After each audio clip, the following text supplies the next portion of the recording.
vous avez un premier essai thérapeutique qui est attribué à un certain James Lind, qui était un chirurgien de la Marine royale britannique et qui s'inquiétait de voir beaucoup de marins dépérir, notamment mourir sur ces bateaux. Et du coup, il a eu la bonne idée de dire, mais tiens, je vais essayer d'apporter à mes marins une autre nourriture, notamment avec des agrumes, donc des oranges notamment, des citrons, pour essayer de lutter contre une maladie qu'on ne connaissait pas encore, enfin, dont on ne connaissait pas la cause, qui s'appelle le scorbut, et qui entraînait des problèmes au niveau notamment des gencives, des hémorragies et la mortalité.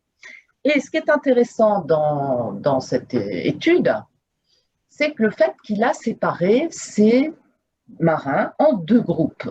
Bon, alors évidemment, il n'y avait pas les techniques de randomisation d'aujourd'hui, il n'y avait pas de consentement, et on verra que tout ça sur le plan statistique n'était pas forcément significatif, mais il a séparé ces deux groupes, et c'est ça qui est intéressant. Donc la première chose à retenir, c'est le fait qu'il ait pris un groupe témoin de marins nourris de manière habituelle versus, alors ça c'est du jargon à connaître en recherche, on va faire des études cliniques versus groupe témoin ou versus groupe traitement de référence.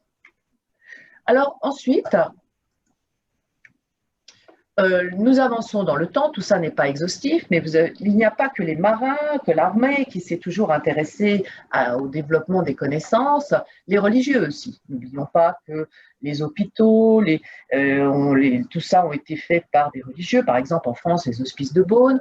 Nous avons une étude intéressante faite en Écosse par le révérend Stone, qui a aussi travaillé, lui, sur des patients atteints de fièvre, et avec des extraits d'écorce de saule. Alors, les vertus des extraits d'écorce de saule sont connues depuis bien longtemps, hein, bien avant cette date. Mais ce qui est intéressant, à nouveau, c'est la méthode, c'est le fait de noter scrupuleusement ce qui arrive aux patients sur un cahier spécialement conçu pour l'étude, et c'est ce qu'on va faire en recherche clinique.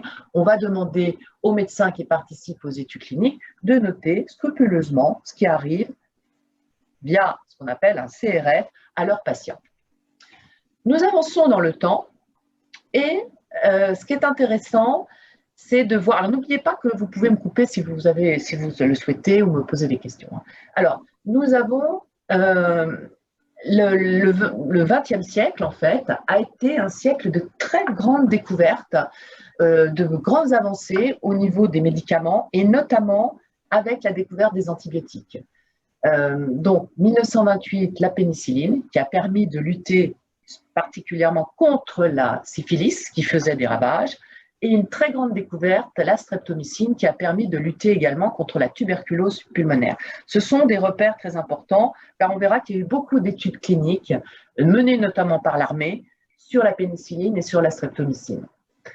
Le procès Nuremberg, on en reparlera cet après-midi, fait date, car c'est la fin de la Seconde Guerre mondiale, il y a ce procès où l'humanité finalement découvre les horreurs propagées par notamment les médecins nazis qui se sont servis de populations vulnérables et puis aussi des populations juives malheureusement pour faire des études, et on le verra aussi sans queue ni tête, et l'humanité découvre que finalement il n'y a aucune réglementation.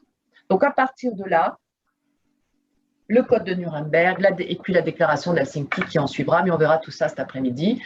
Le monde s'organise avec notamment la fondation de l'Organisation mondiale de la santé. Alors, si on fait un petit retour en arrière pour voir un petit peu comment ça fonctionnait un peu autrefois, eh bien, les États-Unis ont fait des études sur justement ces différents traitements antisyphilitiques. Bon.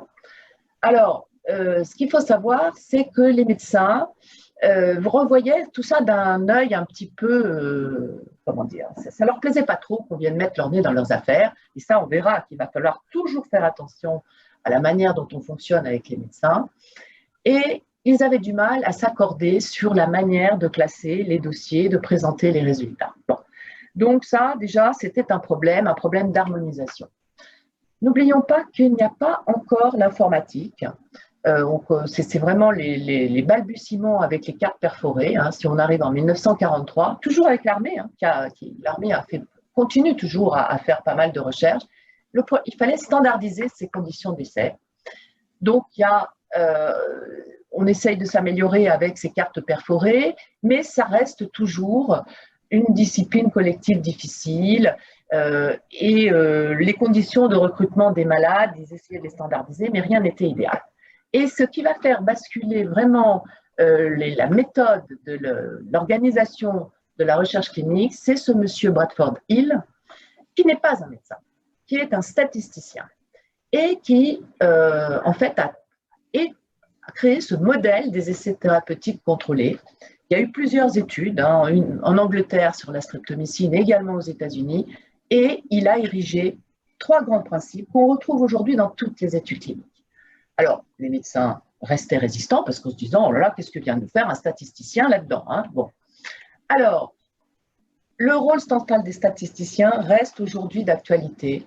On verra qu'ils vont intervenir très en amont des études pour justement planifier l'étude clinique et en contrôler son déroulement et comment évaluer les résultats. Ça, Marc-Olivier vous en parlera aussi dans son cours sur l'élaboration du protocole avec ce trépied méthodologique. Bon.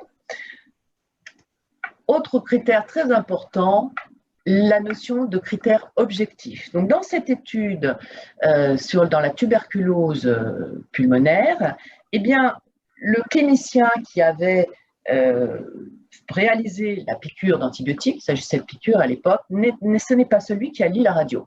On retrouve aujourd'hui ce procédé de dissocier celui qui lit le résultat par rapport à un clinicien, parce qu'on verra que dans certaines études, l'aveugle n'est pas si facile à faire et qu'il faudra en passer par là.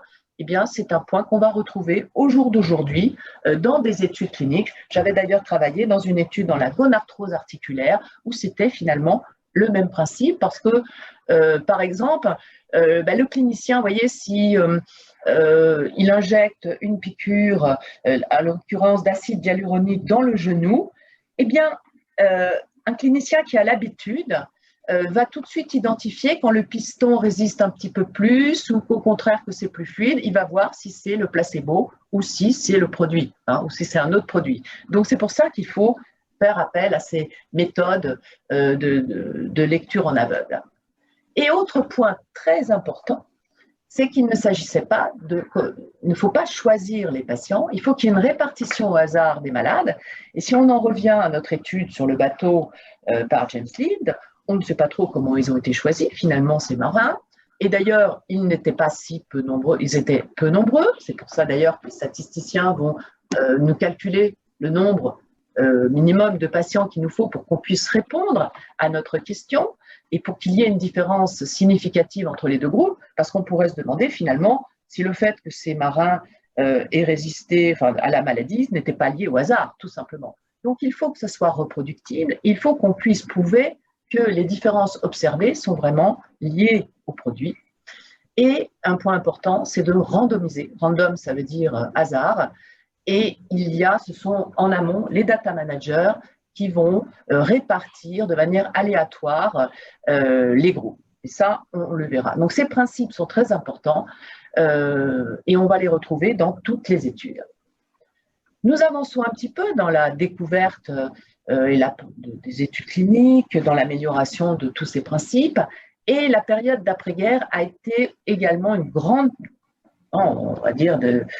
période, comme on appelle les 30 glorieuses, de découverte de de nouveaux médicaments, et notamment de tout ce qui est chimiothérapie. Donc, il y a eu beaucoup d'avancées dans les chimiothérapies pour lutter contre la progression des tumeurs.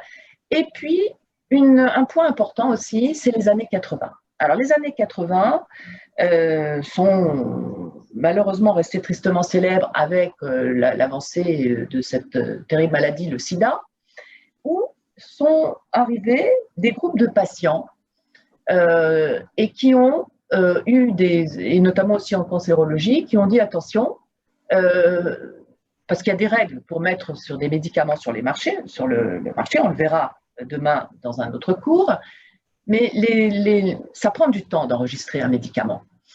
Et les associations se sont battues pour développer ce qu'on appelle aujourd'hui des ATU, des autorisations temporaires d'utilisation des produits, qui vont permettre des avancées considérables, c'est-à-dire que dès qu'il y a des produits qui semblent intéressants pour les patients, eh bien, dans certaines pathologies très graves comme le sida ou dans le cancer, eh bien, il y aura possibilité, mais tout ça est contrôlé, que les produits soient donnés aux patients avant que l'autorisation de mise sur le marché arrive. Ça, c'est grâce à ces associations qui se sont battues parce que les patients, comme le disait, il y a eu des films là-dessus, les patients crevaient tout simplement. Hein.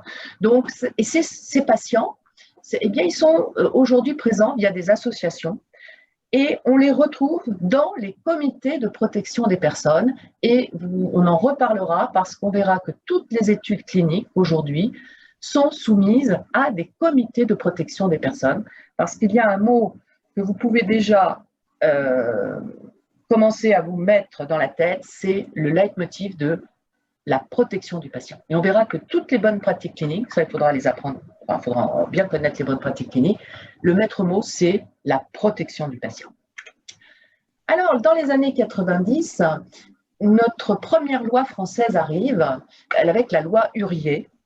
Et là, c'est vraiment une loi, c'est-à-dire qu'elle est inscrite dans le Code de la santé publique. Autrement dit, là, les promoteurs sont tenus de manière, par la loi, de respecter ces règles, et notamment le fait que les patients, pour participer à des études cliniques, vont devoir signer un consentement éclairé et écrit. Et tout ça devra être contrôlé. Donc, du coup, il y a eu un grand boom, il a fallu plus de contrôle et il y a eu un boom avec la création de postes d'attachés de recherche clinique, puisque les attachés de recherche clinique représentent le promoteur et sont là pour finalement préparer le contrôle qualité des études, si vous voulez, et préparer les centres à l'audit. Ça, on va le voir.